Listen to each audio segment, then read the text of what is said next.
A little busted for you. First up, another example of why the cops can't work for the crooks on Wall Street. Take the ratings agencies. It's funny. The ratings agencies still work for the banks after all that. I'm sorry.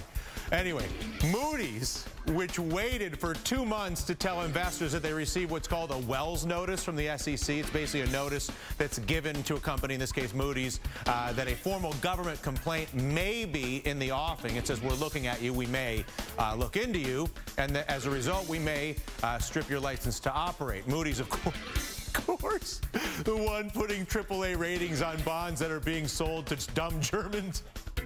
And no one, wait, they're not going to reform. That's fine. It's fine. Did the guy who runs Moody's clue in his investors when he was put on a notice for a potential investigation? Of course not, you fool. He sold his stock, people.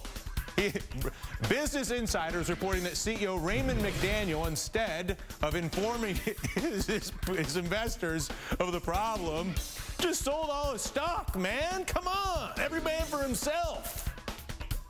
$3 million for him. He's not the only one. His good buddy Warren Buffett, one of the biggest shareholders of Moody's, the ratings agencies, that's got the Wells notice for cooking the book with the banks so that they can, you know what I'm talking about? Same guy owns a bunch of Goldman Sachs. Well, he dumped 10 times the number of shares in the days that followed. Apparently, you know, being long book cooking is good. Being long book cooking under investigation, bad. No word yet on whether this news will spark additional legal action. Regardless, it's just another example of the utter lack of integrity and actual capitalism in our theoretically capitalist system from our theoretical titans of capitalism. This is funny. Anyway.